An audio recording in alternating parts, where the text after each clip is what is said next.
আসসালামু আলাইকুম প্রিয় শিক্ষার্থীবৃন্দ, আশা করি আল্লাহ পাকের মেহেরবানিতে সকলেই ভালো আছো।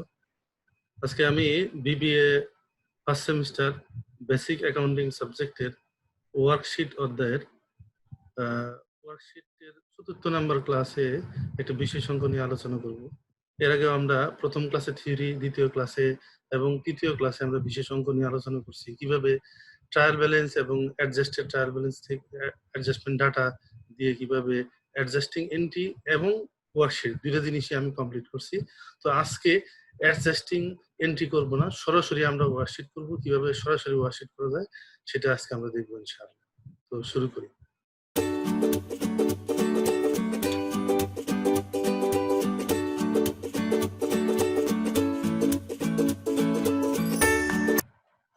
চতুর্থ লেকচারে প্রবলেম, এটা 2008 সালে আসছিল অঙ্কটা। By concerning the following unadjusted trial balance and adjustment, prepare 10 column worksheet for singer Bangladesh limited. Singer Bangladesh লিমিটেডের একটা আনঅ্যাডজাস্টেড ট্রায়াল ব্যালেন্স দেওয়া আছে এবং একটা ব্যালেন্স শিট, ব্যালেন্স 2007। একটা ট্রায়াল ব্যালেন্সের ভিতরে cash, office supply, prepaid expense, তারপরে বিল্ডিং, তারপরে অ্যাকুমুলেটেড ডিপ্রিসিয়েশন, অ্যাকাউন্ট পেয়েবল, তারপরে লং টার্ম নোট পেয়েবল, তারপরে owner's capital, drawing of owners, তারপরে সেলস রেভিনিউ, তারপরে ওয়েজেস, তারপরে rent expense, insurance expense, property expense, utility expense, তারপরে salary expense, other revenue, account receivable, unearn revenue, advertisement. এবং total দুই পাশের যোগফল দেওয়া আছে 4,60,700 এবং 4,60,700। কিছু অ্যাডজাস্টমেন্ট দেওয়া আছে, এই অ্যাডজাস্টমেন্টের উপর ডিপেন্ড করে আমাকে একটা ওয়ার্কশিট তৈরি করতে হবে। তো ওয়ার্কশিট তৈরি করার শুরুতেই আমরা যে ট্রায়াল ব্যালেন্স আছে, অ্যাডজাস্টেড ট্রায়াল ব্যালেন্সের যে আইটেমগুলো আছে, এই আইটেমগুলো আমরা ওয়ার্কশিট প্রথমে দাগ কাটবো। প্রথমে আমরা লিখলাম Singer Bangladesh limited 10 column worksheet for the year end 31 December. তো আমরা এই উপরের যে হেডিং গুলো লিখে দিলাম, তারপর একটা সব কাটবো আমরা 10 কলাম ওয়ার্কশিটের। প্রথমে পার্টিকুলার থাকবে, তারপরে আমরা ট্রায়াল ব্যালেন্স বসাবো, তারপরে অ্যাডজাস্টমেন্টের একটা কলাম করবো, এরপরে আমরা অ্যাডজাস্টেড ট্রায়াল ব্যালেন্স করবো, তারপরে ইনকাম স্টেটমেন্ট, তারপরে ব্যালেন্স শিট। এইভাবে আমরা সব কাটার পরে প্রথমে এই যে আমাদের যে ব্যালেন্স, ট্রায়াল ব্যালেন্সের যে অ্যামাউন্ট গুলো আছে, এই অ্যামাউন্ট গুলাকে আমরা নিচে পার্টিকুলারে সরাসরি লিখবো দেখে দেখে, এবং ট্রায়াল ব্যালেন্সে দেখে দেখে অ্যামাউন্ট গুলো নামাবো, এবং ব্যালেন্স যোগফল 4,60,700 টাকা দুই পাশে মিল থাকবে। যেহেতু আমরা এই ট্রায়াল ব্যালেন্সটা দেখে দেখে নামাবো, সেহেতু ভুল হওয়ার সম্ভাবনা থাকবে না। এবং ডেবিট আইটেম ডেবিট পাশেই বসাবো, ক্রেডিট আইটেম ক্রেডিট পাশেই বসাবো, যেটা যেদিকে আছে সেভাবে আমরা বসাবো। এরপরে আমাদের যেটা করতে হবে, বিভিন্ন সমন্বয়গুলো আছে আমাদের এই জায়গায়, 6টা সমন্বয় আছে, অ্যাডজাস্টমেন্ট আছে। এই অ্যাডজাস্টমেন্ট গুলা আমরা পর্যায়ক্রমে অ্যাডজাস্টমেন্ট কলামে বসাবো। তো আমরা ওয়ান বাই ওয়ান দেখবো। প্রথমে আমাদের যে সমন্বয়টা আছে সেটা হচ্ছে ইনভেন্টরি কাউন্ট শো টাকা 4,500 of office supply on hand at the end of the year. বছর শেষে অফিস সাপ্লাই থাকবে আমার 4,500। তাহলে আমাদের দেখতে হবে ট্রায়াল ব্যালেন্সে আমাদের অফিস সাপ্লাই কত আছে। এই জায়গায় আমাদের ট্রায়াল ব্যালেন্সের অফিস সাপ্লাই আছে 8,900। তো 8,900 যদি থাকে, সেই ক্ষেত্রে আমাদের ওপেনিং ব্যালেন্স ছিল 8,900 আর অর্থ বছর শেষ হলো 4,500।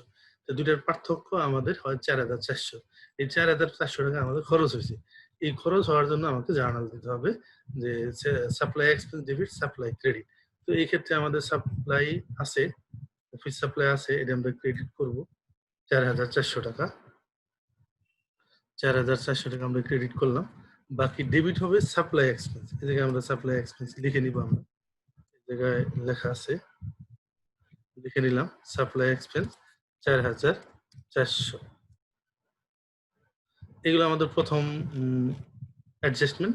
দ্বিতীয় অ্যাডজাস্টমেন্টে বলছে rent expense for the year was টাকা 5,000।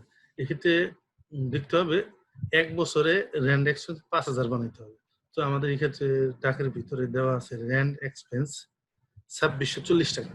তো 2640 টাকা যদি এই বছরে খরচ অলরেডি হয়ে থাকে, তো 5000 খরচ করতে বলছে, তো আরো আমাদের খরচ করতে হবে 5000 থেকে যদি 2640 বাদ দেই, তাহলে আমাদের যে খরচ 2360 টাকার জার্নাল আমাকে দিতে হবে। তো 2360 টাকার জার্নাল যদি আমি দিই, তাহলে আমাদের র্যান্ড এক্সপেন্স ডেবিট হবে। তো এই যে র্যান্ড এক্সপেন্স, এটা আমরা ডেবিট করলাম 60, তাহলে দুইটা মিলে 5000 হবে। এটা হবে 2360। আচ্ছা, আমরা তাহলে র্যান্ড এক্সপেন্স ডেবিট করলাম আর প্রিপেইড র্যান্ড ক্রেডিট করলাম। এ ছিল আমাদের দ্বিতীয় জার্নাল। তো তৃতীয় জার্নালে estimated depreciation on building, estimated depreciation on building was year 10,000, 10,000 টাকা ডিপ্রিসিয়েশন আমাদের। আমরা জানি ডিপ্রিসিয়েশনের জার্নাল হচ্ছে depreciation expense debit, accumulated depreciation credit. তো এই ক্ষেত্রে আমাদের অ্যাকুমুলেটেড ডিপ্রিসিয়েশন আছে, এই বরাবর আমরা ক্রেডিট পাশে বসাবো 10,000, আর ডিপ্রিসিয়েশন এক্সপেন্স এর ডেবিট পাশে বসাবো 10,000। আচ্ছা, এরপরে আমাদের যে জার্নালটা করতে হবে সেটা হচ্ছে 4 number, accrued wages for the year was টাকা 8,000। বেতন মজুরি হিসেবে বকেয়া আছে আমাদের 8,000 টাকা। তো এই ক্ষেত্রে আমাদের মজুরি ওয়েজেস আমাদের অলরেডি আছে ডেবিট পাশে। তো এটার জার্নাল হবে wages expense debit, wages payable credit. তো ওয়েজেস এক্সপেন্স তো আমাদের আছেই, এটা বরাবর আমরা লিখবো ওয়েজেস এক্সপেন্স বরাবর আমরা ডেবিট পাশে লিখবো। সরি, 8,000 হবে, 8,000 লিখছে, 8,000, এবং ওয়েজেস পেয়েবল ক্রেডিট হবে 8,000, ওয়েজেস পেয়েবল ক্রেডিট হবে 8,000। এরপরে আমাদের 5 নাম্বার যেটা করতে হবে, uncollected and unbilled service revenue for the year was টাকা 20,000। এই 20,000 টাকা আয় হয়েছে কিন্তু এখনো পাওয়া যায়নি। তো এটার জন্য আমাকে জার্নাল দিতে হবে account receivable debit, service revenue credit. তো এই ক্ষেত্রে অ্যাকাউন্ট রিসিভেবল আমাদের আছে, এই যে অ্যাকাউন্ট 20,000, আর সার্ভিস রেভিনিউ না থাকার কারণে আমাদের নিচে লিখতে হবে, এই জন্য আমরা লিখলাম সার্ভিস রেভিনিউ ক্রেডিট 20,000। এরপরে আরেকটা জার্নাল আছে লাস্ট 6 তারিখ, the 6 number, interest at the rate of 12% long term note payable was টাকা ওয়াজ ডিউ ফর 7 মান্থ। এক্ষেত্রে আমাদের লং টার্ম নোট পেয়েবল আছে 24,000। তো 24,000 যদি আমরা 12% ইন্টারেস্ট ক্যালকুলেশন করি, 7 মাসের ক্যালকুলেশন করতে হবে, সেই ক্ষেত্রে আমাদের ইন্টারেস্টের পরিমাণ আছে 1,680 টাকা। তো 1,680 টাকা ইন্টারেস্ট এক্সপেন্স ডেবিট হবে, আর ইন্টারেস্ট পেয়েবল ক্রেডিট হবে। ইন্টারেস্ট এক্সপেন্স ডেবিট 1,680, আর ইন্টারেস্ট পেয়েবল হবে 1,680। এই ছিল আমাদের অ্যাডজাস্টমেন্ট। এই অ্যাডজাস্টমেন্টগুলো যদি আমরা সব যোগ করি, 4,400, 46,440, এই ক্ষেত্রে 46,440। এখন আমরা করবো adjusted trial balance. Adjusted trial balance আমরা জানি যে ট্রায়াল ব্যালেন্স এবং অ্যাডজাস্টমেন্ট দুইটার সমন্বয়ে আমাদের করতে হবে। তো প্রথমে আছে ক্যাশ, এই ক্যাশ 40,000 টাকা আমাদের ডেবিট পাশেই বসবে, যেহেতু অ্যাডজাস্টমেন্টে ক্যাশ পারপোজ কোনো কিছু নাই। তো অফিস সাপ্লাই এই জায়গায় আছে 8,900 ডেবিট, আর অ্যাডজাস্টমেন্টে 4,400 ক্রেডিট। ভিন্ন দিয়ে থাকার কারণে আমাদের 4,500 টাকা ডেবিট হবে। এরপরে প্রিপেইড রেন্ট, প্রিপেইড রেন্ট আমাদের 6,200 থেকে যদি 360 বাদ দিই, তাহলে আমাদের থাকে 3,840, 3,840। এরপরে বিল্ডিং সরাসরি আমরা 2,50,000 টাকা বসাবো। এরপরে আমাদের অ্যাকুমুলেটেড ডিপ্রিসিয়েশন আগে ছিল 25,250, 250 ক্রেডিট পাশে, আরো ক্রেডিট পাশে অ্যাডজাস্টমেন্টে 10,000 আছে, তাহলে আমাদের ক্রেডিট পাশে হবো 35,250। এরপরে account payable, long term note payable, capital, এগুলা সরাসরি আমরা ক্রেডিট পাশে বসাই দেব, যেহেতু অ্যাডজাস্টমেন্টে এই বিষয়গুলো নাই। এরপরে ড্রয়িং সরাসরি 30,000 বসাবো। এরপরে সেলস রেভিনিউ, 1,56,000 এটা ক্রেডিট পাশে আসবে 1,56,000। এরপরে ওয়েজেস ছিল 45,860, আরো 8,000 যোগ হইলে আমাদের ক্ষেত্রে ডেবিট পাশে আছে 53,860। এরপর আছে রেন্ট আগে ছিল 2640, এখন হলো 2360, দুইটা মিলে হয় 5,000। ডেবিট পাশে 5,000, এটাও ডেবিট এটাও ডেবিট। এরপরে ইন্স্যুরেন্স এক্সপেন্স 13,200, এটা অ্যাডজাস্টমেন্টে নাই, সরাসরি আমরা ডেবিট পাশে বসাবো 13,200। এরপরে প্রপার্টি ট্যাক্স এক্সপেন্স 4,600, এটা অ্যাডজাস্টমেন্টে নাই, সরাসরি আমরা বসাইলাম ডেবিট পাশে। ইউটিলিটি এক্সপেন্স 11,800, এটাও আমরা সরাসরি ডেবিট পাশে বসাইলাম। স্যালারি এক্সপেন্স 32,000, এটা আমরা সরাসরি বসাইলাম ডেবিট পাশে। এরপর আদার রেভিনিউ 40,000, এটা আমরা 40,000 টাকা ক্রেডিট পাশে বসাইলাম।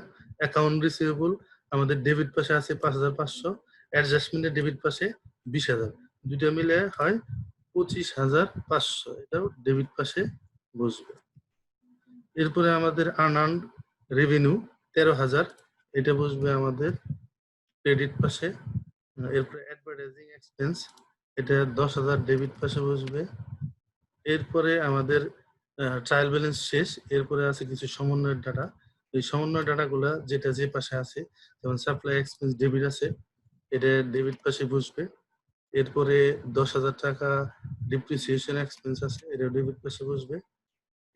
এরপরে ওয়েজেস পেয়েবল ক্রেডিট পাশে বসবে 8,000।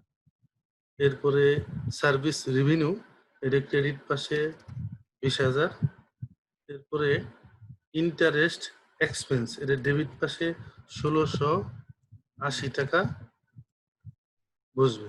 এরপরে ইন্টারেস্ট পেয়েবল, এটা বসবে 1,680 টাকা। এই ছিল আমাদের অ্যাডজাস্টেড ট্রায়াল ব্যালেন্স। আমরা যদি ডেবিট পাশে এবং ক্রেডিট পাশে যোগ করি, তাহলে দুই পাশের যোগফল মিলে যাবে। দুই পাশের যোগফল হচ্ছে 5,380। ক্রেডিট ডেবিট পাশেও যে পরিমাণ হবে, ক্রেডিট পাশেও 5,380 হবে। তো এইভাবে আমরা অ্যাডজাস্টেড ট্রায়াল ব্যালেন্স করলাম। এখন অ্যাডজাস্টেড ট্রায়াল ব্যালেন্স থেকে আমরা ইনকাম স্টেটমেন্ট এবং ব্যালেন্স শিট করব।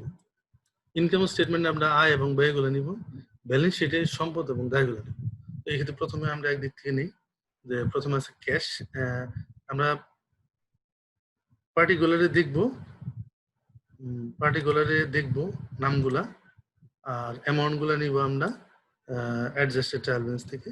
তো প্রথমটাই আছে আমার ক্যাশ 40,000 টাকা, এটা সম্পদ, এই জন্য ডেবিট পাশে বসলো, ব্যালেন্স শিটের ডেবিট পাশে। এরপর অফিস সাপ্লাই, এরপরে আছে অফিস সাপ্লাই 4500 টাকা, এটা হবে ব্যালেন্স শিটের ডেবিট পাশে 4500 টাকা। এরপরে আছে প্রিপেইড রেন্ট, এটা হলো 3,840, এটাও ব্যালেন্স শিটের ডেবিট পাশে বসবে। এরপরে হচ্ছে বিল্ডিং হলো 2.5 লক্ষ টাকা, 2,50,000 টাকা, এটাও আমরা ব্যালেন্স শিটের ডেবিট পাশে বসাবো। এরপরে অ্যাকুমুলেটেড ডিপ্রিসিয়েশন, তারপরে অ্যাকাউন্ট পেয়েবল, এরপরে long term note payable 24,000, capital 1,96,650। এই চারটা আইটেমই ক্রেডিট পাশে বসবে, যেহেতু এগুলো দায়, ব্যালেন্স শিটে আমরা ক্রেডিট পাশে বসাইলাম। এরপরে ড্রয়িং, এই ড্রয়িং দিয়ে ব্যালেন্স শিটের ডেবিট পাশে বসবে 30,000 টাকা। এরপরে আমরা দেখব সেলস রেভিনিউ 1,56,000 টাকা, এটা যেহেতু আয়, ইনকাম স্টেটমেন্টের ক্রেডিট পাশে বসবে 1,56,000। এরপরে আছে ওয়েজেস এক্সপেন্স খরচ, রেন্ট এক্সপেন্স খরচ, এরপরে ইন্স্যুরেন্স এক্সপেন্স খরচ, প্রপার্টি ট্যাক্স এক্সপেন্স খরচ, ইউটিলিটি এক্সপেন্স খরচ, স্যালারি এক্সপেন্স খরচ। এই যে কয়েকটা খরচ আছে, সমস্ত খরচগুলাই আমরা ডেবিট পাশে বসাবো ইনকাম স্টেটমেন্টের ডেবিট পাশে বসাইলাম। এরপরে আমাদের আদার রেভিনিউ 40,000 টাকা, এটা আমাদের ইনকাম স্টেটমেন্টের ক্রেডিট পাশে আসবে। এরপরে আছে অ্যাকাউন্ট রিসিভেবল 25,500, এটা আমার ব্যালেন্স শিটের ডেবিট পাশে বসবো, কারণ এটা সম্পদ। এরপরে আনান রেভিনিউ আছে 13,000, এটা আমাদের বসবে ব্যালেন্স শিটের দায় পাশে। এরপরে আমরা অ্যাডভার্টাইজিং এক্সপেন্স 10,000, এটা আমরা বসাবো ইনকাম স্টেটমেন্টের ডেবিট পাশে। এরপরে আমাদের সাপ্লাই এক্সপেন্স ইনকাম স্টেটমেন্টের ডেবিট পাশে বসবে 4,400। এরপরে ডিপ্রিসিয়েশন এক্সপেন্স 10,000, এটাও ইনকাম স্টেটমেন্টের ডেবিট পাশে। এরপরে ওয়েজেস পেয়েবল 8,000 টাকা, এটা বসবে ব্যালেন্স শিটের ক্রেডিট পাশে। এরপরে আমাদের সার্ভিস রেভিনিউ, এটা এক ধরনের আয়, ইনকাম স্টেটমেন্টের ক্রেডিট পাশে বসবে 20,000 টাকা। এরপরে ইন্টারেস্ট এক্সপেন্স এই 1,600 টাকা, এই 1,680 টাকা ব্যালেন্স শিটের ইনকাম স্টেটমেন্টে ডেবিট পাশে বসবে। এবং ইন্টারেস্ট পেয়েবল যেটা আছে 1,680, এটা আমার ব্যালেন্স শিটের ক্রেডিট পাশে বসবে। এই ছিল আমাদের পোস্টিং। এখন আমরা ইনকাম স্টেটমেন্ট প্রথমে দেখব, আয়গুলো যোগ করব। 1,56,000, 40,000 আর 20,000, এই তিনটা যোগ করার পরে যেটা বের হয় সেটা হচ্ছে 2,16,000। এই 2,16,000 আমরা বসাবো ক্রেডিট পাশে। এখন ডেবিট পাশে যে আইটেমগুলো আছে, খরচগুলো আছে, খরচগুলো আমরা যোগ করব। সবগুলো যোগ করার পরে আমাদের টোটাল খরচ বের হয় 1,46,540। এর দুইটা পার্থক্য করলে 69,460 আসে। এই ক্ষেত্রে আমাদের 69,460 হয়। এটা হয় আমাদের নিট ইনকাম। এই নিট ইনকামটা আমাদের বসাইতে হবে ব্যালেন্স শিটের দায় পাশে।